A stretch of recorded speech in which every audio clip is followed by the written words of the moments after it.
Ultra Heelz Wrestling Podcast. We've been gone for a couple weeks, but we're back in the building. We had to take care of some personal stuff. I am Darth Messiah, a.k.a. Mr. DM, about to slide in your mama's DM. And the man on the other side of the screen is... X-Man Dan, not a sham or a scam, is the real X-Man Dan on Instagram. I mean, fam. Yep. Mr. Off the Ladder with a weak bladder. Mr. Off the Turnbuckle with a bloody knuckle. Mr. $5 Phillip. Mr. Meal for two, but it's really for one. I'm Schmacked Power watching SmackDown. Can I use your dirty information? Oh, yeah. Mr. Razor Cabron. Mr. Pipe Wrench, leave your wife drenched. Oh, my. Mr. Show Me the Facts Man Dan. How you doing, Ultra Heel fams? Yeah, man. Yeah, we've been gone for a minute. Had to take care of some stuff. We're back. So how you living out there, man?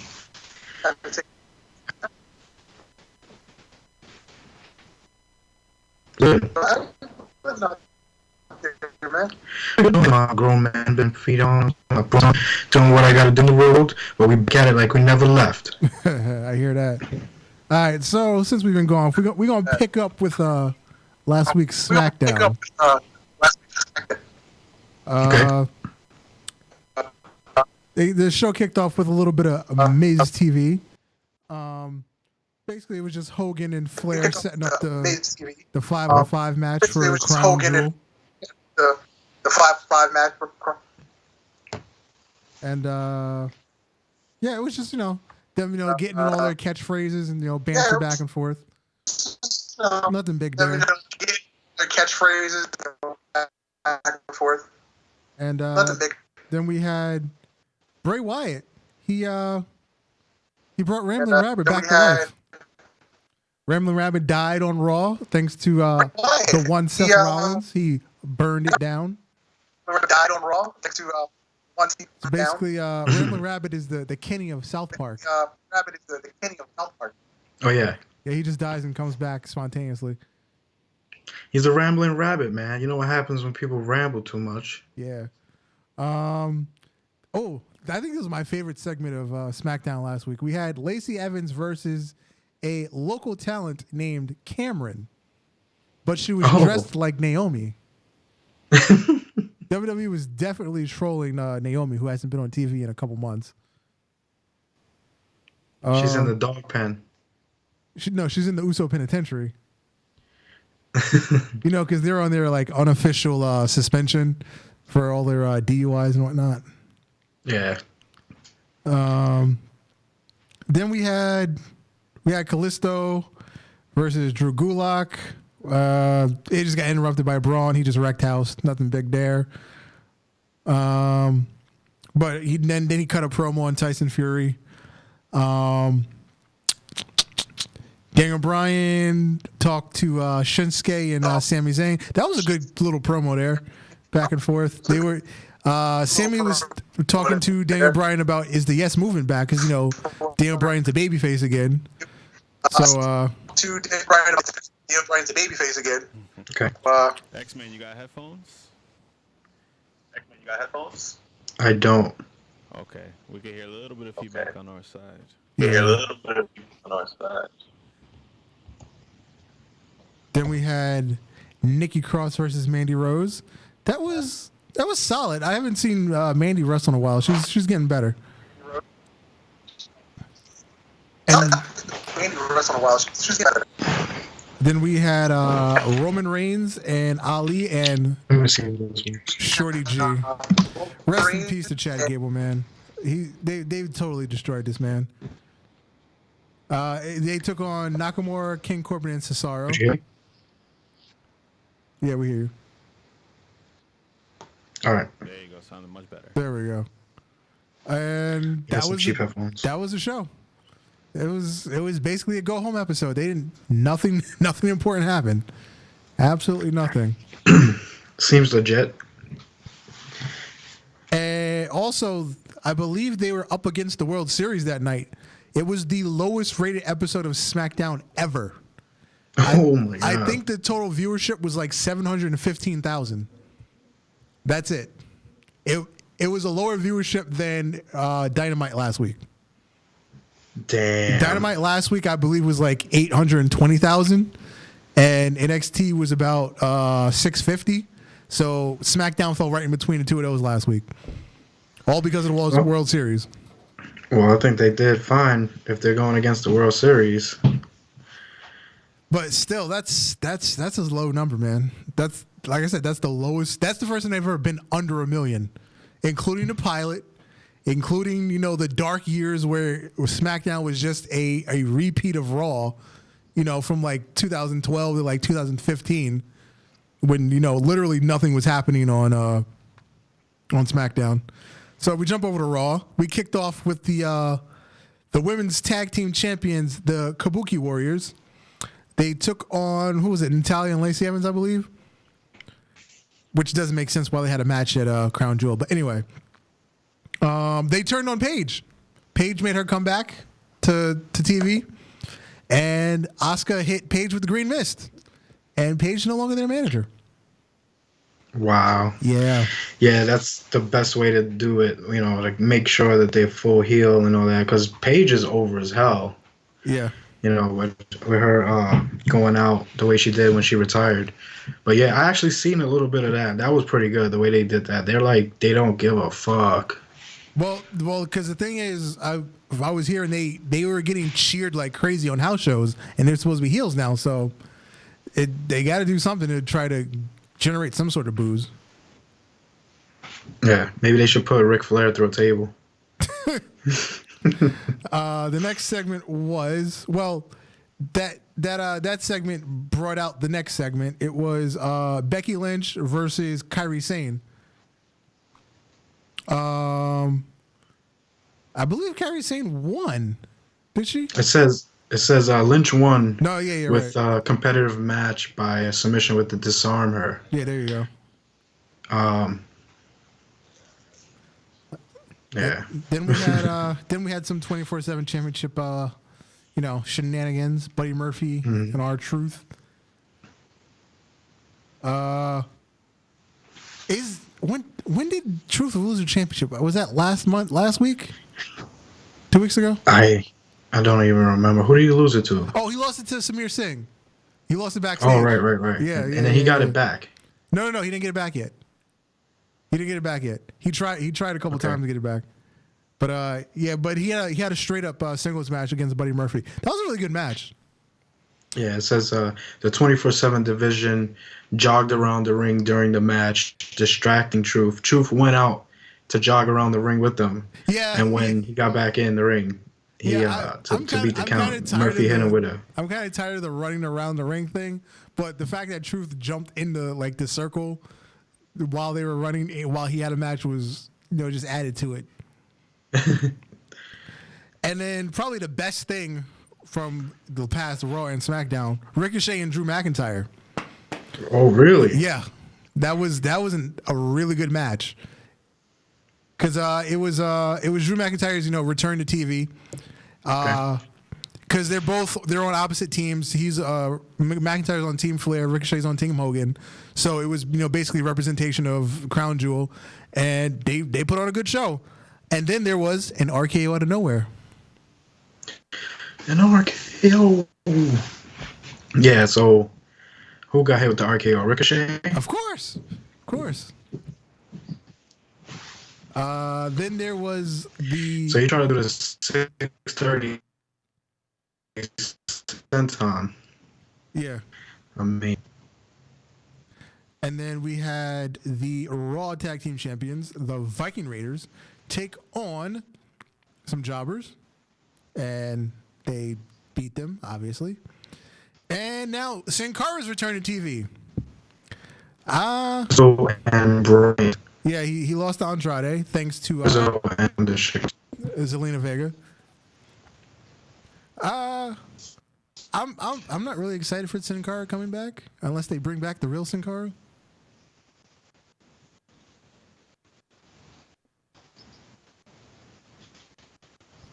And then who was that Sarah had with them? What was that?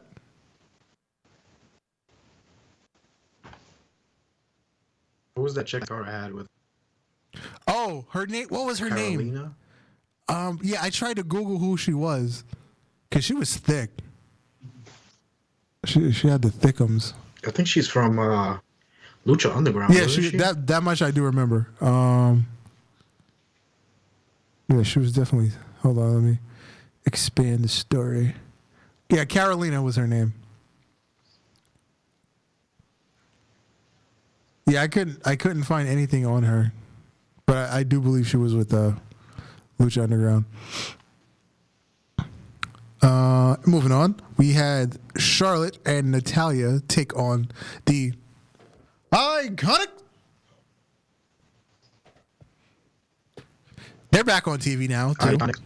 Yeah, it was a lot of returns this week for people who haven't been on TV in a while. And Yeah, because of the brand split and all that stuff. yeah. Then I believe it was it. No, that wasn't our main event. But we had a Universal Championship match. Seth Rollins defeated Eric Rowan. No, I'm sorry, I take that back. The Forklift defeated Eric Rowan because they went. No, it was a Falls Count Anywhere match. So they ended up backstage. Yeah. Seth Rollins, I think he takes down Rowan. And he drives a forklift over next to him, and he lowers like a pallet on top of Eric Rowan. Then he stands on the pallet, and the ref makes the count 1, 2, 3. So the forklift is now was technically the Universal Champion. I guess that was. Well, the forklift's got to pin Seth Rollins. Yeah. No.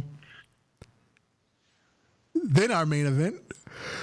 No, it was not the main event. What was the final match? Let's put it that way. It was the final match. We had the United States Champion, the phenomenal AJ Styles, versus Humberto Carrillo. And again, excellent match. Excellent match. Who did he have a match against last week? Was it Cesaro? Yeah, I think it was Cesaro last week. No, it was Seth Rollins. Seth Rollins last week. That was good too. They did a very nice job. Then we had a little promo between the OC and the Street Profits, and to me, this was the worst promo the Street Profits have done to date. It was really? it was so stagey. It was so cringy. It's nice to see them on the main roster. Well, let's say Raw, because we'll get to why NXT is no longer, like the beat. No, it's still developmental, but you can't say main roster versus NXT anymore. But yeah, nice match, and then Street Profits they gotta do better. They gotta keep their rep up. And then our main event promo. It was the King's Court, a.k.a. Divorce Court. It was Lana and Rusev. Lana revealed as to why she no longer wants to be with Mr. Machka. Because Rusev wants sex.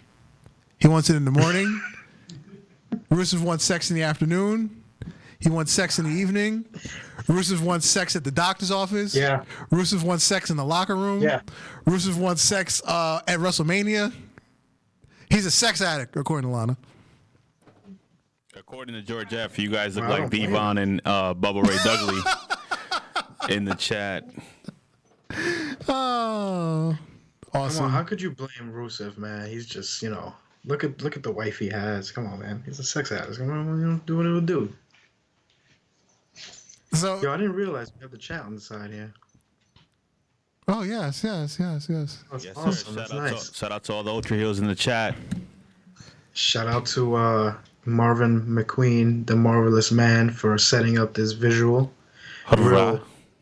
Real old school feel with the chat on the side. So I'm as stupid as this storyline is, I'm still intrigued because you would have thought it would have went to, oh, he can't please me, kind of like Mike Kanellis. It'd go that way, but they went the opposite direction. Rusev just wants sex all the time, so obviously he's putting it down. But she's just, I don't want it anymore. I want something more. Oof. That dirty little girl. Yeah, she wants a big black bald man. Big black bald man. Now, the controversy WWE got themselves in this week. A What couple is of it? different social justice issues that they took the wrong stance on. Oh, no. NXT star Jordan Miles. They put out a new T-shirt. Also known as Arch. Yes, his new T-shirt. It's a black T-shirt. It's got what looks like a red mouth, and then his name is written across the red part of the shirt, and it's supposed to look like teeth. However, it's also, to some people's interpretation, it's a racially insensitive picture because it's what you call a Sambo. Yes. So it's those classic like racist cartoons with the black face and the people with the big red lips and they just smile all the time. Now he does have a smiling gimmick, but the way they presented the T-shirt, it's not a good look. It's really not a good look. And then Jordan Miles came out on Twitter. He said he said fucked up. Well, he straight up said fuck WWE. I think he still got the video on his Twitter. And he said nobody ran this past me before it got released. And then WWE came back out and said, we did ask you for approval and you kind of just said whatever about it and we put the shirt out. So yeah, basically WWE's blaming Jordan Miles for the T-shirt. Yeah, you can't blame that man for that shit, man. You know he don't have the fucking last say in it. That shit is straight out racist. So Jordan Miles he personally blamed Triple H. He personally blamed Vince. Vince actually has nothing to do with it because it's NXT. But Booker T came out and said, "I understand you're mad. I totally don't agree with the T-shirt, but you can't come out against the company like that. You have to do that behind closed doors." I think Mark Henry had the same kind of reaction to it. It's like, obviously the T-shirt is wrong, but you've got to handle yourself more professionally. You can't be on the internet just talking reckless about the company. Because now WWE's talking about releasing him because of what he said on Twitter. Damn, Booker T is making sense for once. Yeah, but still. Says the man who did Shucky Ducky Quack Quack. Yeah, right. Shucky Ducky Quack Quack, man. Rubber ducks with dreads on them.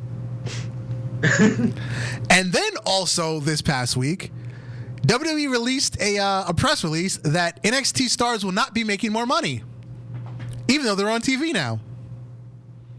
Really? Yes. They're getting their same pay, even though the production is now making like 3 times as much money for being on the USA Network instead of being on the WWE Network. All the superstars are making the exact same pay. That's just wrong. So Finn Balor really lucked out because he's still on his main roster contract. Yeah, that's true. I know everybody in the back is going to hate him. That's not good, man. That's not good at all. You want to these guys need to get paid equally. Yeah. Meanwhile, remember Leo Rush had his whole thing about, I'm on the main roster, I should be making main roster money, but he was still on his developmental deal, I think he was making $200,000 a year. Yeah, and he has to do all the traveling and pay. Yeah, and he had to do all the traveling for the main roster, and he wasn't getting merchandise money. It was all going to Bobby Lashley, even though he's the one coming up with the catchphrases and whatnot. But Crazy. It was for Bobby Lashley. You're the one promoting Bobby Lashley. Paul Heyman doesn't get. Well, I'm sure Paul Heyman gets Brock Lesnar money, but that's Paul Heyman. Come on now, you're not Paul Heyman. Yeah. Yeah, that's fucked up. How's you want to take over for AEW, sir?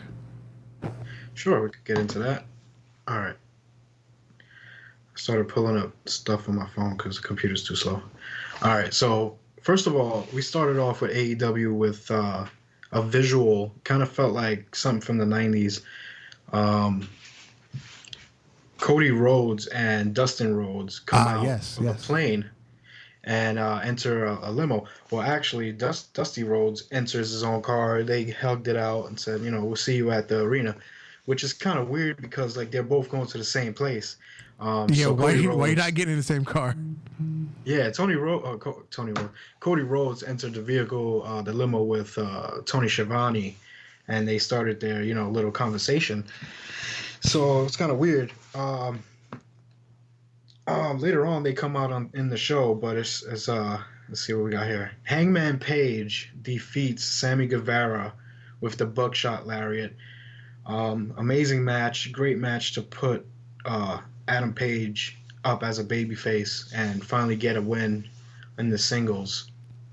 Now I have a feeling that Adam Page he's kind of hinting a turn. What do you think? Adam Page? Yeah, because first of all, he hasn't been getting he hasn't been getting along with Kenny and Cody, so it's like is he hinting at a turn? Also, if you watch B&D Elite, I don't. he was getting a little angry at the fact that everybody has their own dressing room, and he doesn't. He's the only one that doesn't have a dressing room. Well, even though he's a part of the Elite, he's not an executive VP, so he's got to dress with everybody else. So yeah, so maybe in the future, I think it's better off that we see a vicious heel Adam Page, just for the character's sake. Yeah, he's got to do something to get over because, in my opinion, he's not quote unquote over. He's got a solid fan base, but he's just not exciting to watch or like promos or anything. It's just he's kind of dare I say he's kind of vanilla. he started doing a babyface run like when they stopped doing like when they started doing the AEW shit. Yeah. Like almost all the Elite were all babyface. And in the beginning with All In and all that shit when they stopped doing the Bullet Club. Well, then again, AEW has this thing where they're not clearly saying that anybody's a babyface or heel. Cody's been back and forth basically every match. Because Darby Allin, he's a heel. Dustin, he was a babyface. What was his next match after that? Was it Janela? Joey Janela. I think Joey Janela. He was babyface for that.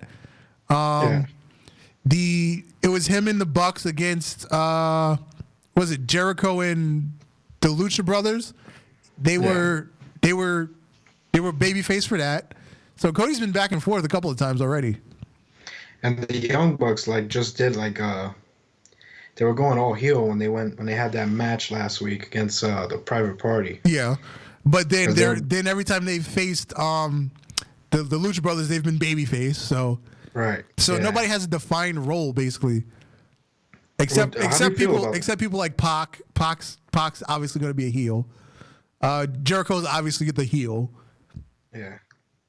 I mean, I'm fine with it. I like in between special occasion heel faces, but it just makes it feel different. I'm all for everything different. So anyway, the next match was Hikaru Shida defeating Shanna Portugal with the perfect athlete. Shida won with the running knee strike. That match was really, really like New Japan-esque. Like they were really like hitting hard and this was the first AEW women's match that I actually watched all the way through without getting up and walking out the room. It held my attention. To be honest, I think this is the best women's match they've had so far on national television. Like if it's the first one I've watched all the way through, I would agree. Then yes, it was really good. It felt because even last week, Britt Baker and Riho didn't hold my attention. Riho doesn't do anything for me. Yeah, don't get me wrong, she's talented, but she just doesn't have it. I got a theory because all right, you know how what's that chick that left? Smiley Kylie Ray? Yeah. I have a theory because Riho is that girl that Kenny Omega wrestled back in the day as a young child or teamed with. I don't remember. No, they teamed together in New Japan for the mixed tag division. Yeah, so like they have like she's like Kenny Omega's like apprentice, like baby, like You know what I'm saying? He pushes her, and I'm sure he makes sure she gets pushed. Oh, I'm sure he pushes all right. So my thing is, No, because there's a lot of rumors that they're actually a couple. that's probably true. And Kenny books the women's division, so why would you not push your girlfriend? Which makes a lot of sense. Because I was thinking, Smalley Callie Ray, she decided to retire from AEW, and Tony decided to let her go. And she ended up at TNA last week. Mm-hmm. And so my only thing that I understand, and I'm just thinking, maybe she left because she doesn't like the way Kenny Omega is running the women's division on AEW. And he's choosing favoritism with, if that's his girl, he's probably gonna make sure she has even if it's just his straight up friend. Obviously, because again, conflict of interest. Going back to Double or Nothing, there's no reason Nyla Rose should have lost. Why do you bury your monster in the first match? It's weird. I don't know. And the way Riho won didn't make any sense. You can't have your 98-pound champ girl win clean over your 250-pound monster. It can't happen clean. There's got to be some sort of shenanigans. And it's weird because that women's title, looks like it was made for her. It looks like it only fit her, bro.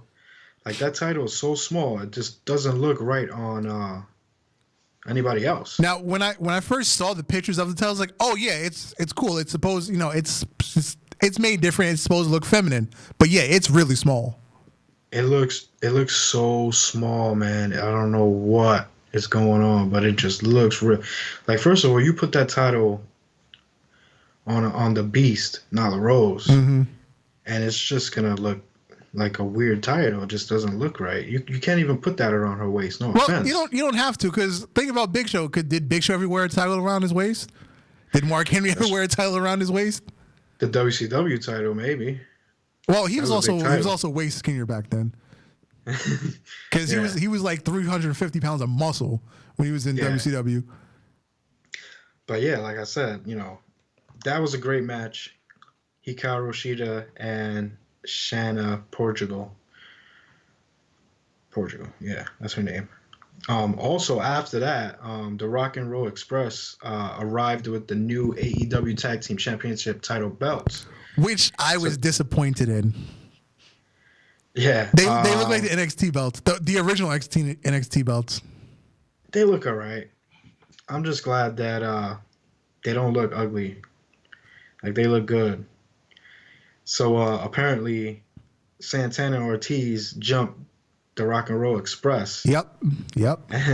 And what was it? Santana or Ortiz? Ortiz put Ricky Morton through the stage, powerbombed him through the stage. You realize they're like pushing 70 and they're still taking bumps like that? Those guys are nuts, dog. Yeah. But yeah, like, the crowd was so heated, bro. Like, right now, you want real wrestling, you want real reality wrestling, you want some real shit happening on TV. Fucking Santana and Ortiz don't give a fuck about nothing. Nope. They just keep yelling, "We're the best." I mean, it's kind of annoying, but I guess they're doing their job. PNP. Holding it down. What is it? Pride and Power, I think. Pride and Power. Pride and Power, something like that. I forgot what it means. It's a silly name. They should just buy the name LAX from TNA. Because I'm just gonna keep calling them LAX, to be honest. I think they just need to do their own thing, because LAX. Who started LAX? You know what I'm saying? I forgot. Like, they need to do their own thing. You know what I'm saying? You got Homicide and this other guy in NWA. Yeah. And you got these guys over here. Let them do their own things. Just better off that way anyway. I guess. Then we get into the Tony Schiavone interview with Cody Rhodes in the back of the limo.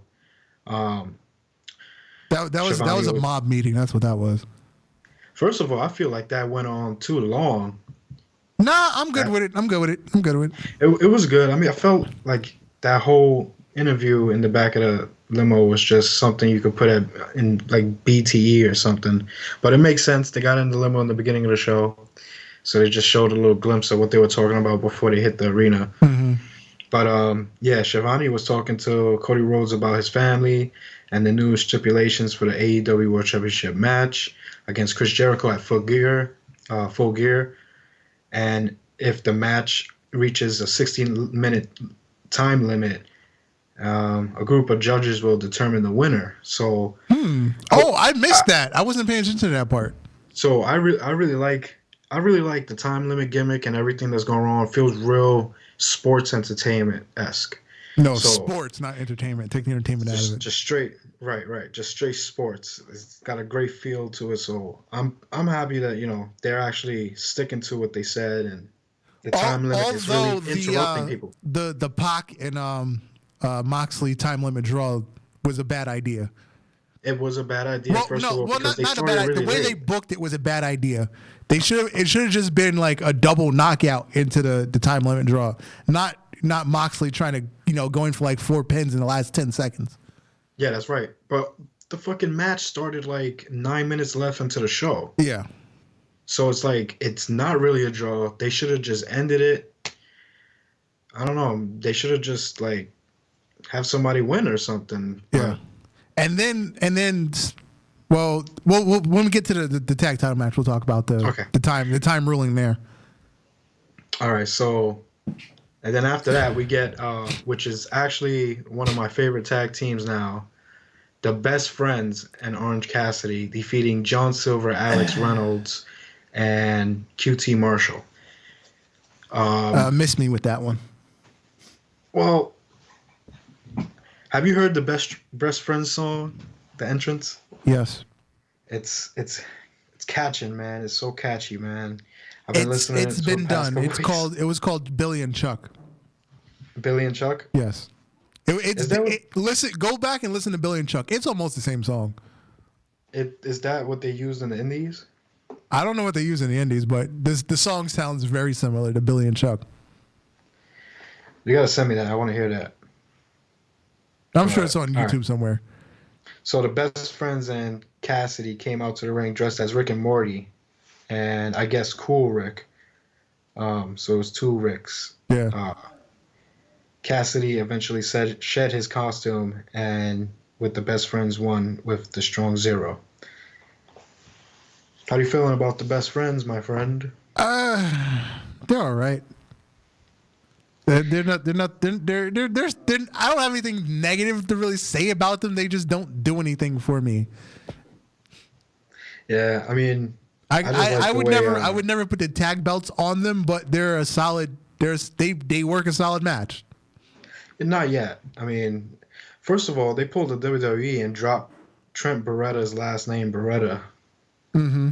They only call him Trent now with a question mark, which is, I don't know why. That just reminded me. When we get to the no. When Rock and Roll Express came out, JR was talking about all of the tag teams that the Rock and Roll Express have inspired. They said, the Young Bucks, yada yada yada, the Hardy Boys. I was like, JR, you're on the wrong show. Wrong show, man. Wrong show. That's pretty cool. Yeah, fucking. He doesn't give a fuck anyway, JR. I'm so convinced he's just there for the money. Of course.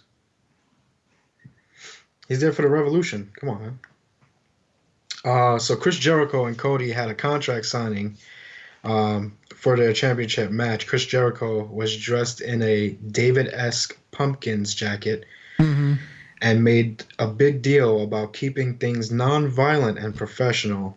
Unlike that other company. Not like the other company, yes. It was all a ruse as to the other members of the inner circle was assaulting Dustin Rhodes in the parking lot. Yeah, and then they allegedly broke his arm in the limo door. Yeah, which you could clearly see there was something like a bumper there because it fucking bounced back pretty quick. Yeah. But yeah, kudos to them. It felt like some NWO shit. Now, if his arm's not allegedly broken, I'd like to see Hager and Dustin have a match at Full Gear.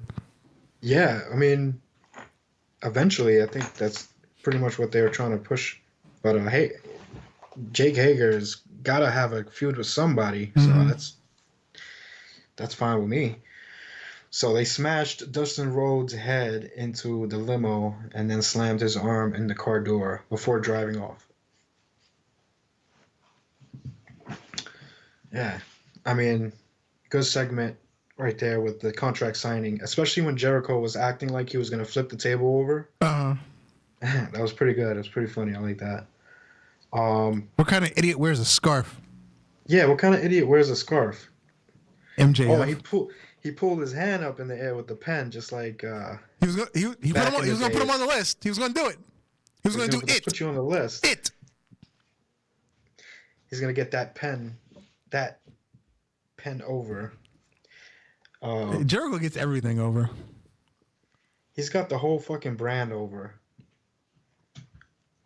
All right, so then we had the Kenny Omega and the Young Bucks defeating the Hybrid 2, Jack Evans and Angelico and Kip Sabian. Omega had a full Undertale costume entrance, and the Young Bucks brought back their Ken and Ryu costumes. At this point, they're using those too much. Yeah, I didn't even realize they've now used it twice in AEW. I don't know how many times they used it in New Japan. They used it a lot over there. I didn't even realize. I can personally remember twice. They gotta at least use like the orange suit, like fucking what's that guy's name? Dan. Switch it up a bit. Anyway, Omega won with the V trigger and the one-winged angel on Jack Evans. It was a pretty good match right there. And Kenny Omega pointed about 74 times. Huh? And Kenny Omega pointed about 74 times. Yeah, also I wanted to say too, ever since Kenny Omega won that Triple A championship in New Mexico and cut that promo like he used to do it when he was in the Bullet Club, I don't know what's going on, but I have a feeling that they thought that the whole elite thinks they need to step their shit up like they had it before when they were in the Bullet Club.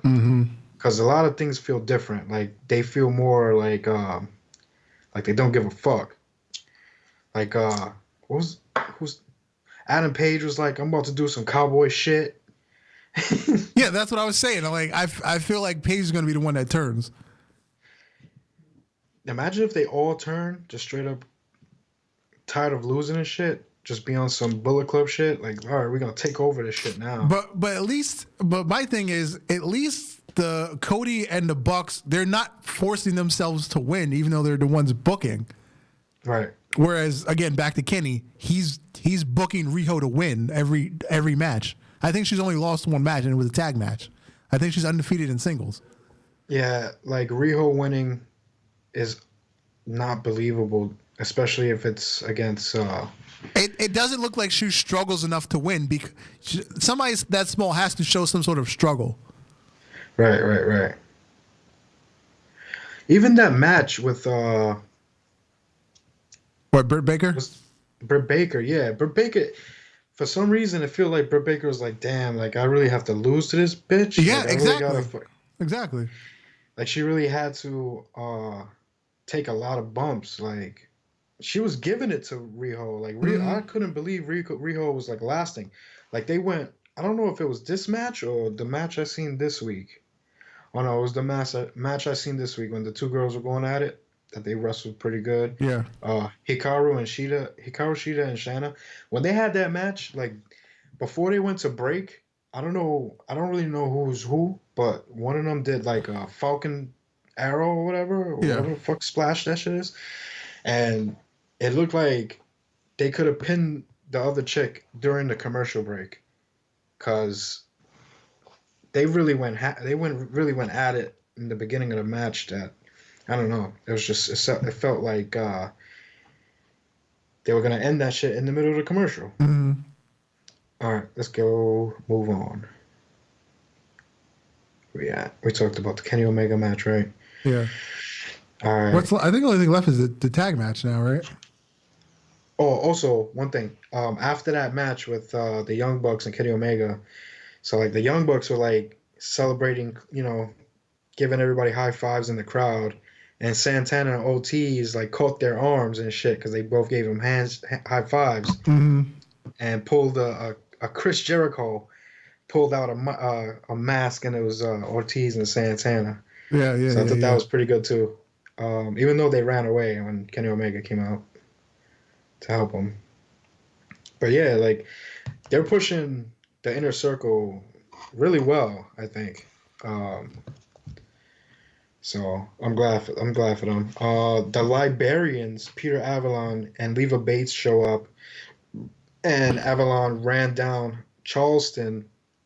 John Moxley interrupted from the crowd and hit the paradigm shift to Avalon. And then Moxley cut a sick promo, bro, on the unsanctioned match with Kenny Omega, complaining that AEW is setting it up so that way the match doesn't count if he wins. Mm-hmm. And Moxley says Omega's blood is on AEW's hands, pretty much on Tony's hands, and that the executives who want to make the unsanctionable can kiss his ass. Did you see that promo when John Moxley ran to talk shit to Tony Khan? Yeah, yeah, And he went into his room, he was just like bitch slapping him verbally. yeah. Like, yo, man, Kenny Omega's your favorite and shit, and you're pushing him for him to not win matches and shit, to only win matches. Now that's weird because at the very beginning of AEW, because the first 4 matches, I believe, first 4 singles, Kenny Omega was on a losing streak. Yeah, he was. So I don't know. So I don't know what suddenly changed with that. I think they. All right. Remember before AEW started, we were like, yo, they're going to be booking their own matches, and they're going to be winning and shit. If they be winning all the time, it's going to feel like it's all set up and shit. Yeah. They're doing it good. They're all ending up babyface, you know what I'm saying, and losing a lot of good matches they should have won. And then eventually the crowd's going to get, restless, like, damn, we want to see these people win. It's making it count more. They're doing it right. Yeah. I'm sure they knew what the hell they were doing when they set these books. They was booking this shit. But yes and no, because there's still some questionable wins and losses going on. Not specifically with them, but other people, where it's just like why did Private Party beat the Young Bucks? Yeah, that didn't make sense. I feel like they needed that win just to show that they're a legitimate tag team in the division as well as the Young Bucks. Mm-hmm. So I didn't mind them losing because they put on a fucking great ass match. Or how about this? You gave the Dark Order the bye in the tournament. They didn't have a first round match, but then they lose. That made no sense. Dark Order. The Dark Order, if you're giving them that much of a boost in their run, why did you give them the week off, the round off, but then they lose in the second round? That didn't make any sense. So we move into the main event, which is the AEW Tag Team Championship match tournament finals, with SCU defeating the Lucha Bros. The Lucha Bros set up for a package pile driver and the top rope double stomp combination. Mm-hmm. But Scorpio Sky was able to counter into an But inside the cradle most and pin. devastating move in all of wrestling. The small package. To pin Pentagon to win the match, the tournament, and the AEW Championship titles. And if you asked me, when they attacked Christopher Daniels back in a couple of weeks ago, I said it right there. The only people that should win these titles are SCU. I said it was SCU from the beginning. I mean, I don't even remember. I might have said I wanted. I said it was. I think I called the finals was going to be Bucks SCU. I think that's what I said the finals was going to be. But I definitely said SCU was going to win. I wanted the Private Party to win. just to have the minority off the back winning. They're good, but they've got to have a work. lot They've to got to learn, work on yeah. their stuff. They've got to work on their stuff. Because last If it's- week the match with the Lucha Bros, there was a lot of spots in that match where they took too long to set up, and it just looked bad. Yeah. Because there was the one move where the dude with the blonde hair, Mark Quinn? Yeah, Mark Quinn. They the Lucha Brothers set him up into like a to DDT his partner. But it just took forever for it to set up. I'm like, okay. When's the move happening? That looks so Yeah. bad that you're DDTing your own partner. Yeah, it did look bad. So they've got to work on their stuff. They're really talented. They're really freaking talented, but they've got to work on their stuff. I really, if there's one thing I don't like about Private Party is when they fucking scream like little girls. Or that, yeah. When they're about to do a big like jump out the ring or whatever, or big spot. I don't know. I just don't like them screaming and shit. They shouldn't be screaming like little bitches. But yeah, SCU, they're probably. I think they're the most complete tag team in AEW. Yeah, that is true. They have the ring. They have the ring skills. They have a. I'm not even gonna say they have a gimmick. They have perfect characters. They got the experience. They've got the They're experience. Extremely over. They can talk. The crowd is behind them. So They can tell you your city is crap and still get a This is cheer. by far the worst The town worst town I've ever been in. Those are my guys, man. SCU deserve that title. later. I hope Christopher Daniels is not really injured. No, that 'cause was just a work to get him out of the match. To Because work I was confused as to why it was going to be Kazarian and Daniels. It's like, he was a young guy. Let me tell you what, man. That power driver, bro. It looked like he hit his head right on that metal ramp for real. Like they really got me there. I was pissed off. Like I thought that's it. Christopher Daniels is done. His career is done. Oh, you know what else looked devastating? We're just going to jump to NXT so I can bring this up. When Finn Balor gave Gargano the 1916. Okay. Oh my God! I thought Gargano was dead. Yeah, I didn't watch NXT this week. You got to fill me in, man. Wait, what does he call it in Japan? I forgot what he called it in Japan. What was the name of the move in Japan? Oh, let's see if I can Google it real quick. The 1916 Finn Balor. While you search for that, I just want to tell everybody, whenever you get a chance, please check out NWA Power. It is amazing. Oh, Sunday, Bloody Sunday. That's what he calls it in Japan. And what kind of move is this? It's an Impaler DDT. Basically, Oh, it's shit. Moxley was using the same move in Japan. He called it the Death Rider. Is that the DDT? You lift someone in the air? Yeah, and then you just drop him like a pile driver. Oh my god, that devastating. Yeah, Finn Balor did that to the Gargano on the ramp. So he looked dead. Damn. Oh yeah, I did see a clip of that. Because first he kicked him through the barricade, and then he just dropped him. Oh man. Well, that was last week's NXT. This week was he just cut the promo and said, "The Prince is back." Oh, Prince Devitt. The Prince is back. He's back on his Bullet Club bullshit. Hold on, let me get the other quote that Mr. Balor. He said, "There's too many fans in the back when they should be out sitting with the fans in the crowd." He was referring to Gargano, because then he also said, I laid down for the hottest new thing, who turned out to be a guy in a mask." What? Because Finn Balor lost to the Fiend at SummerSlam. Yeah. Finn Balor went backstage, and Gargano was marking out over the Fiend. Wow. Yeah, that's what that reference was.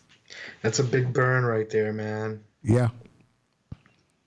So I'm gonna guess that Finn Balor and Gargano are gonna have a match. Yeah, that's a good feud. Let me ask you this though, because I haven't been watching NXT Yeah. for like at least 2 weeks. Is Finn Balor like with? No, he's not with Undisputed Era. He's on his own. Okay. All right. Because the night he turned, he came out. He allegedly he was coming out to help Ciampa and Gargano. Right. So they were standing opposite of the ring. You had Undisputed on one side, Ciampa and Gargano on the other side. Finn Balor comes in the middle. He goes to take off his jacket, and then he just Pele kicks Gargano. Undisputed Era takes out Ciampa, and Finn takes out Gargano. And then Finn just leaves, and that's the end of the episode. This week he comes out. I'm a one man. He says I'm me. I'm with nobody else. It's just me. Yeah, basically. No, it's better off that way. I was afraid they were gonna pair him up with them, but I really want him to go against Adam Cole, man. Yeah, I'm thinking.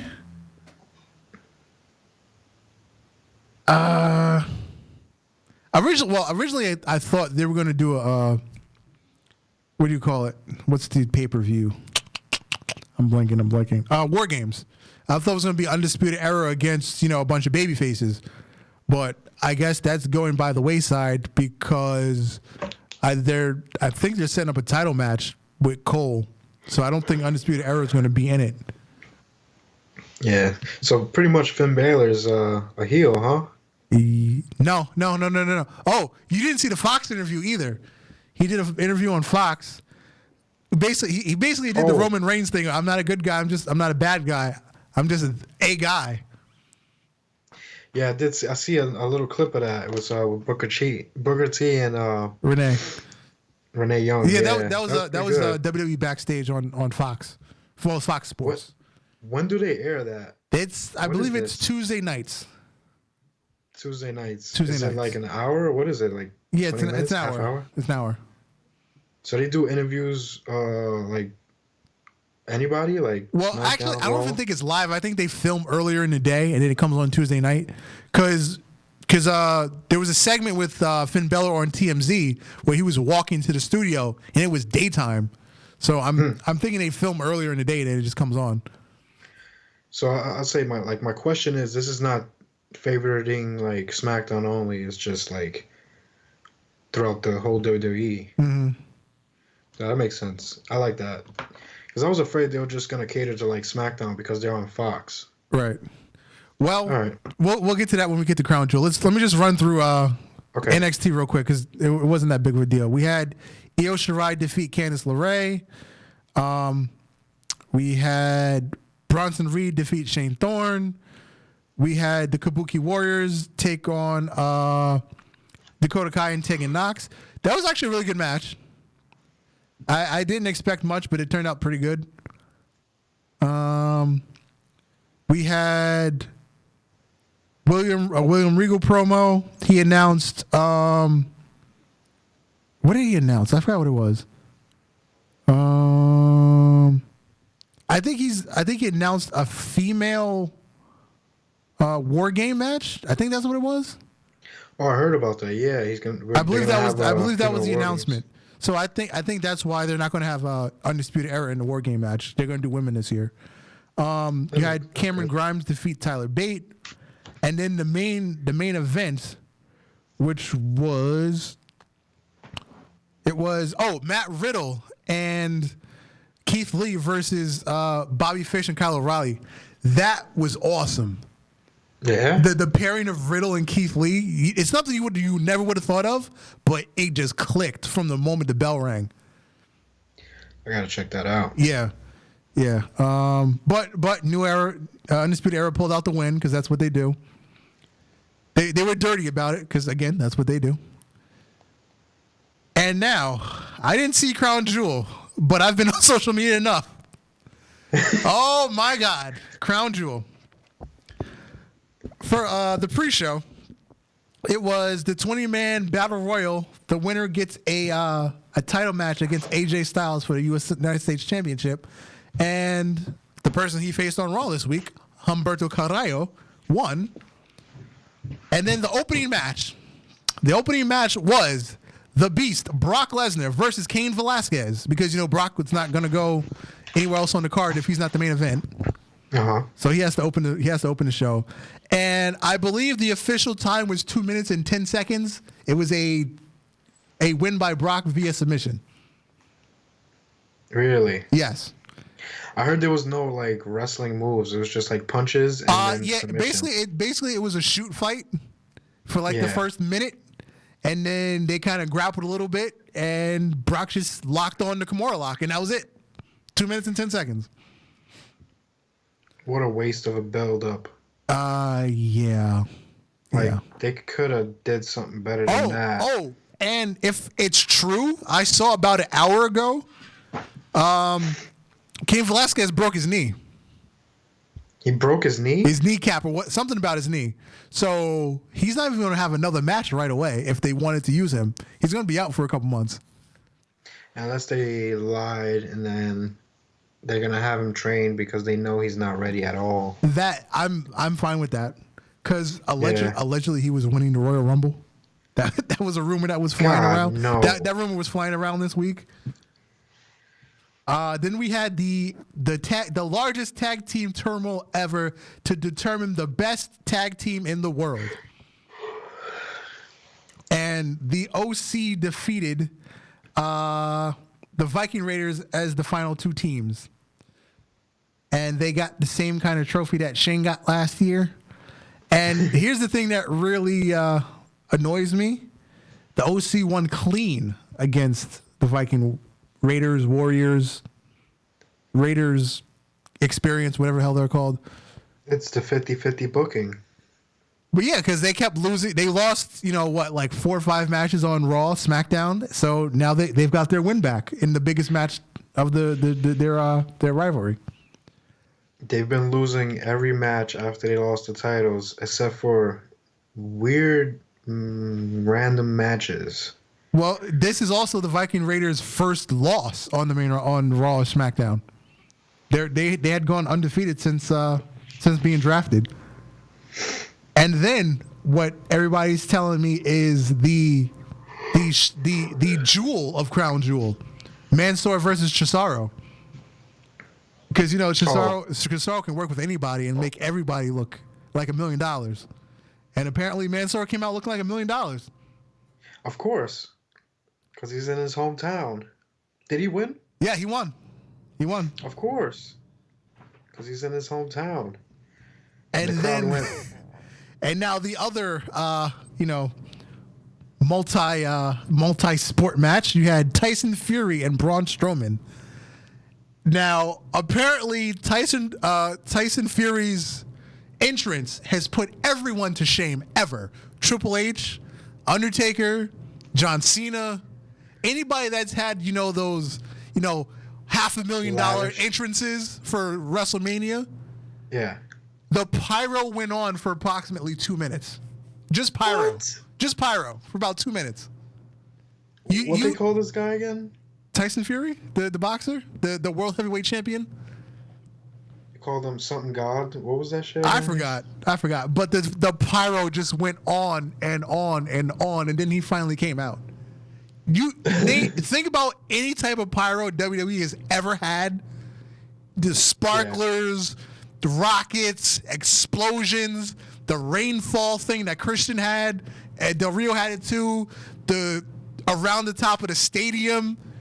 All of it for just like 2 minutes straight. So he was pretty much a 2K character. Yeah. Hold up. I'll get to my 2K character after this. But yeah, and then the match was complete trash. Total trash. There was basically 4 moves, but they made it take 8 minutes. It was like 1 move every 2 minutes. And Tyson Fury won by countout. Braun Strowman was on the apron. And the boxer, Tyson Fury, punched him in the face. He fell off the apron, and that was the end of the match. Okay. And he never got back up? Well, after the match got up, he was like, Braun Strowman's like, oh, what happened?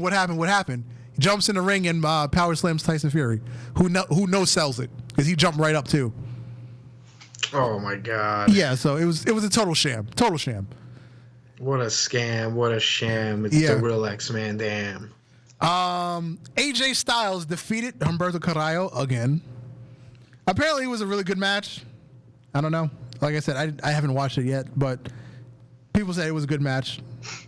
But again, like they just had a match on Raw. I don't know. We'll find out tomorrow. I'll find out tomorrow when I watch it. And then we had the first ever women's match in Saudi Arabia, but they were dressed overdressed. They basically Natalya wore her regular attire with a sweater over it. Okay. And then Lacey Evans just wore all black pants and all a sweater also, because they have to be covered from ankle to wrist to neck. Isn't it like really hot over there? Yeah. Remember last year Finn Balor's he did the demon last year, and by the end of the match he had no paint. Yeah, he just sweated all the paint off. Yeah.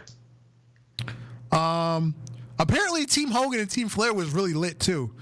They made Rusev look like $1 million because at the start of the match, Lana came out with Bobby, but because it's Saudi Arabia, she's a woman, she shouldn't be around because you can't have her standing ringside. Somebody might throw something at her. Back to Lacey and Natalya. People were throwing stuff at them during the match. What? For real? Yeah, the crowd was throwing stuff. Damn, that's fucked up. Yeah. Rusev was like the main part of the Hogan versus Flair match. There was a nice it was either Ali or Ricochet. They did the handstand reversal to the RKO, where they just like do a handstand to like avoid themselves being taken down by the RKO. Then there was a big. So they did that again? Yeah, they did it again. I forgot which one. It was either Ali or Ricochet. I can't remember which one that did it. I know Ali did it before. Yeah. And then basically Ali and Ricochet were just all over the place the whole match. Just here, there, up, down, left, right.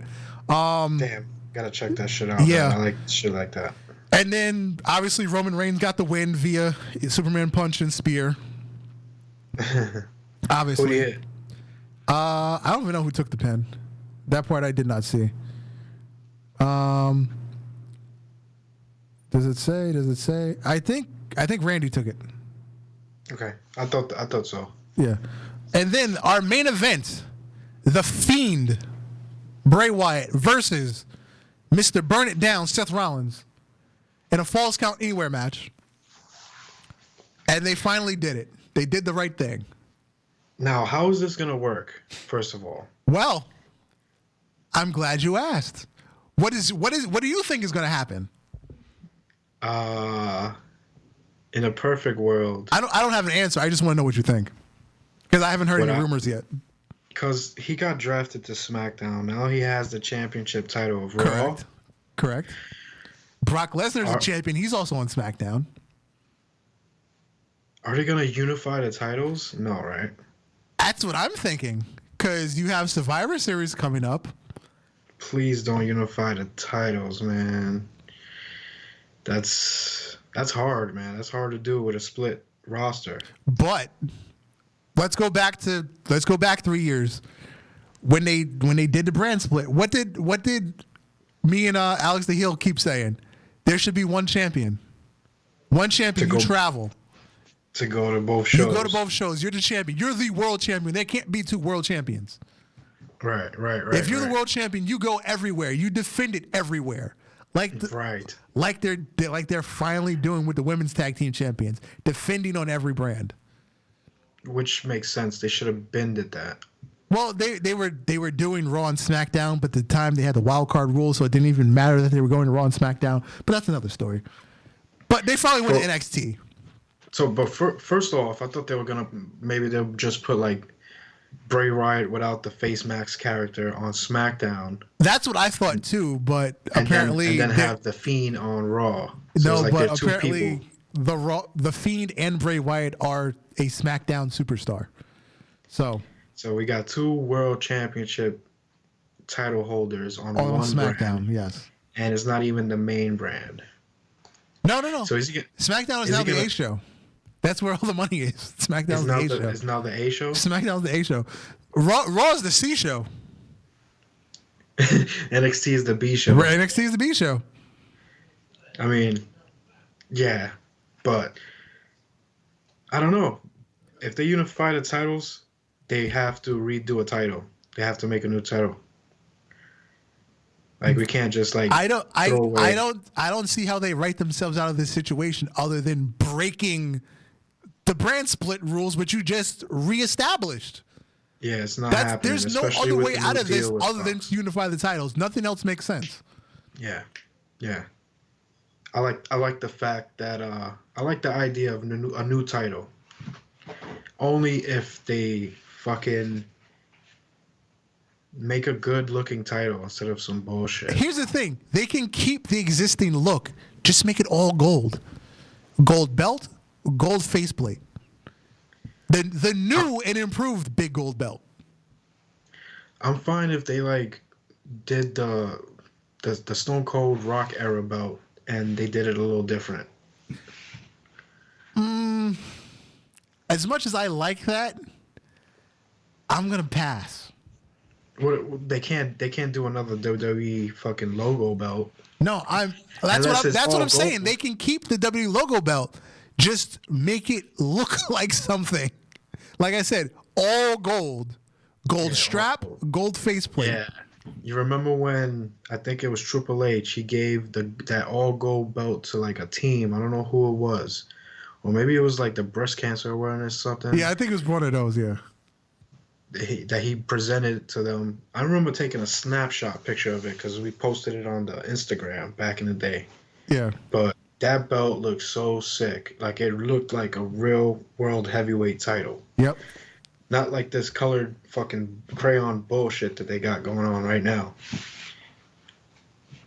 They need to learn from AEW and look at the heavyweight title and look how beautiful that shit is. 30 pounds of gold, not 10 pounds of gold like NWA. 30 pounds. That's a $250,000 title. As stated by Ref Aubrey. Because somebody interviewed well, it wasn't even an interview, it was just like a fan. They were asking her on Instagram how was the title, because she was the ref for the title match. She was like, it's really heavy, it's close to 30 pounds. And then she was like, I was just praying that I had it right side up. Oh yeah. Because if it was upside down, I would never live that down. Oh no, everybody will chant you fucked up every time. And I think she's the most over ref at the moment in any company. She takes no shit. Nope. She got all in Jericho's face. She got in Pentagon's face. Shout out to Pro Wrestling Gorilla. Yeah. Because she didn't take no shit over there either. Nope. And there's not one picture you see without her mouth being closed. AKA Girl Hebner. Girl Hebner. Yeah. Yeah, you don't want to screw around with her. She don't take no shit from Jericho, then I don't want to mess with her. All right, sir. This was a nice kickoff to our new format. A little technical difficulties here and there, but it was a learning process. We got through it. Yeah, it came together, guys. But I have one more question before you guys close it out. Yes, sir. Okay. Something's been on my mind. The 2K20 fiasco. Oh yes, I was supposed to come back to that. What's your thoughts on that, gentlemen? All right, first, let me tell you about me trying to make my character. You know how my character usually glitches the game because I put so much pyro in my entrance? We know. Yeah. We know. The creative entrance is broken. The whole game is broken. No. The creative entrance is broken. It won't even get past the loading screen. Jesus. Not only have I tried with my creative character, I've tried editing existing characters. You can't. Jesus. You can't even get in it. Can we just agree that 2K doesn't give a fuck anymore? No, they don't. They really don't. I heard the reason is because the games have been selling less and less every year. Because they're crap. But they have a contract until I think it's 2K22, and at this point they're just like, let's put as little resources in them as possible because they're not selling. Also, because they keep changing developers. Well, Yuke's handled the bulk of it and has been using the same engine. Yeah. since the SmackDown versus Raw on PS2 days. Yes. And they've been using a lot of the same animations. But Yeah, now they- that they left, Yep. they want to create their own wrestling game. And I think AEW. Yes, that's what I was gonna say. They're doing the AEW game. I think that's where they're going. Yeah. But as far as 2K goes, they got the guys that made the NBA games, the NBA 2K games, to work on the wrestling WWE this year. Which is why And they don't have the time to do it because Exactly. they're literally updating the NBA game every day. exactly. Every day. Yeah. Anytime somebody changes like their like an armband, it's changed in the game. Uh-huh. If you get Yeah. injured that day, it's updated by like 6 p.m. for the next day.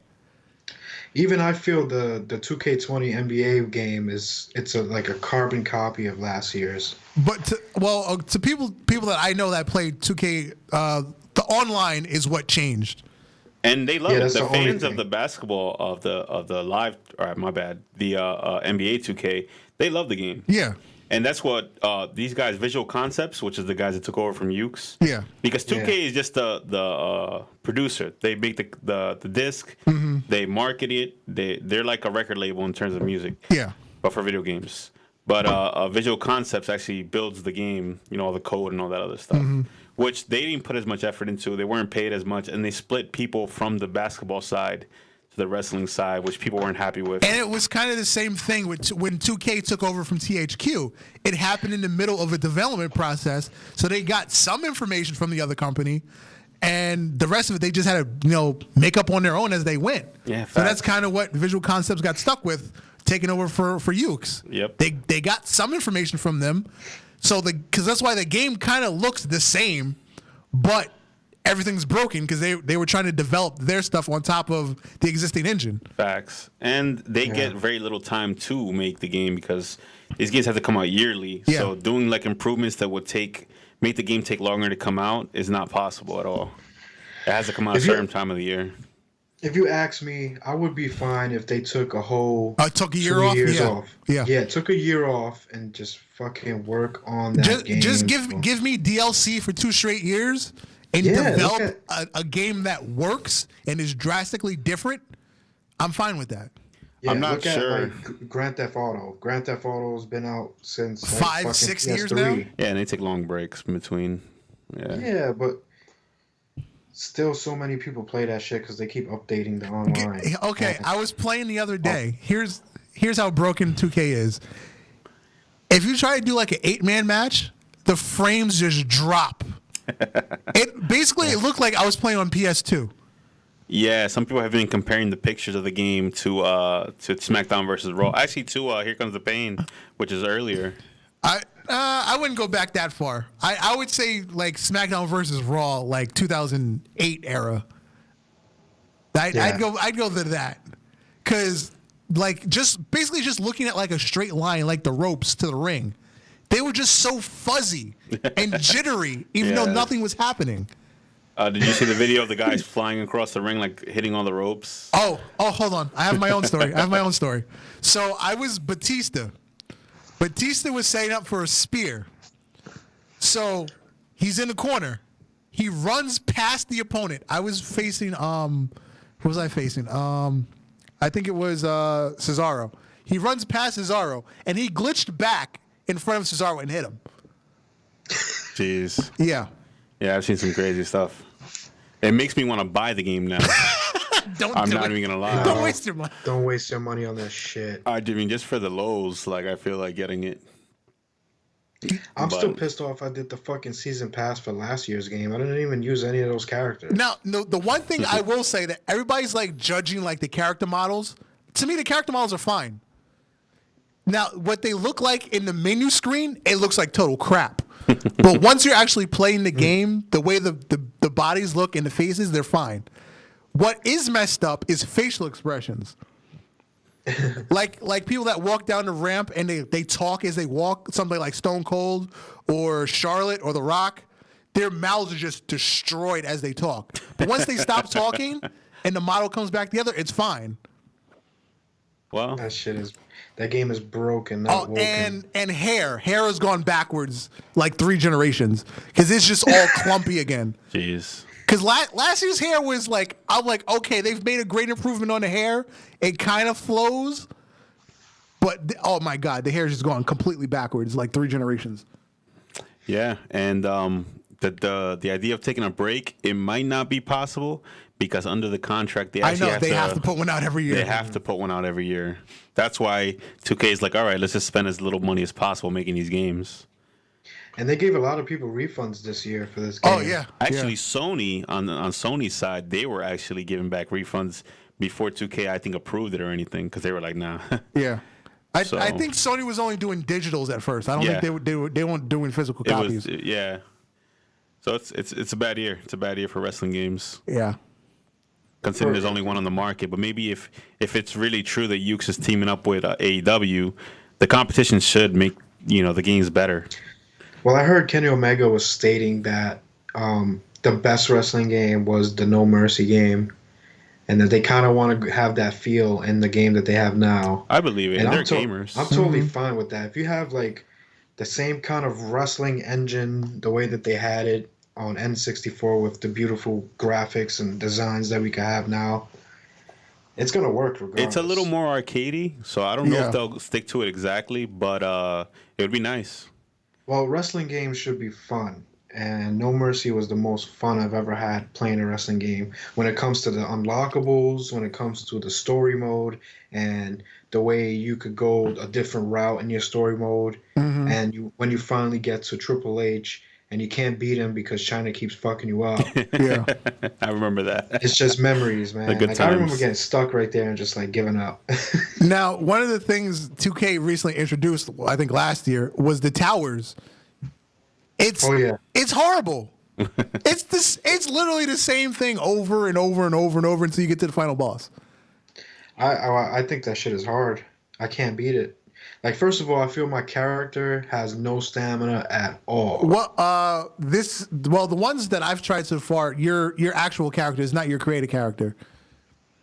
Because I was doing the Halloween one. I was like whatever the evil version of Nikki Cross is, and I think my match was against like Alexa Bliss.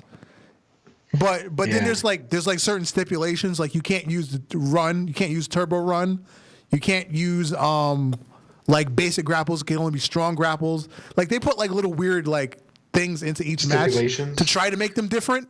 But then Yeah. it's just you're just playing out a match with certain stipulations. So it almost makes it less entertaining by taking away certain features. I think whatever they do, they should definitely get rid of having mini games for almost every thing that you do in the Everything game. you do. Yeah.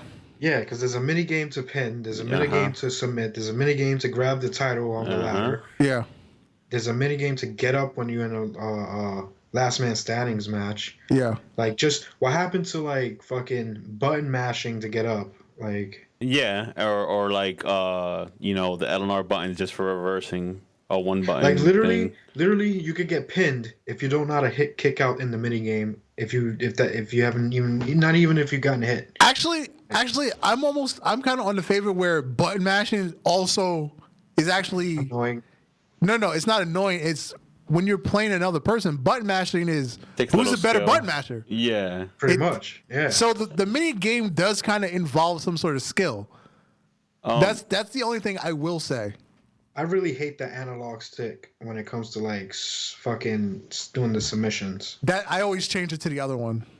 What is it like? Is it a button mash? or Yeah, it's a no? button mash, but it's just the analogs, the thing where you just chase the thing around a circle. It's impossible. Especially learned if to use it, you're the but- one doing the submission, I cannot do it. I can get out of a submission, but I can't Yeah, be the one get doing out. the submission. I could run away from that shit, but I really have to like get your guy on like purple, like Yeah. almost dying for me to win a submission match. Yeah. Like I don't know what happened with the my career from last year, but like I get power slammed like 3 times and my guy's red. Mm-hmm. And I set him up all the way to like main eventer, and there's like no other way of like boosting his stats, unless I'm missing something. I think Oh. the strategy to last year's was you go defense early and then you go offense as you gain points. I think that was the strategy. I had the universal title in my career last year for fucking almost like a year or two or whatever. and then you just wrestle like whoever you want to wrestle to have a title match. Mm-hmm. It's repetitive as hell, and then it's just like Yeah, they need to put a legitimate story mode back in. Because the career mode, it's a nice idea because you're building a character as you go, but it gets stale. I like the idea that they had with the story mode from last year of him coming from like the indies. That's a good idea. Yeah. But like I saw like the story mode for this year, and it's like you're in like a high school or whatever. And Yeah. Which is ripped right from NBA 2K. Yep. They have that same style story mode. Yeah. They Like just those story- executed that's- better. Yeah. like that story mode just doesn't relate to wrestling at all. Mm-hmm.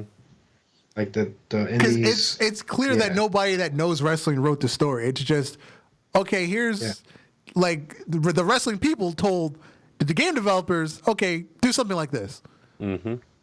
We just need passionate people to make a wrestling game. That's it. Yeah.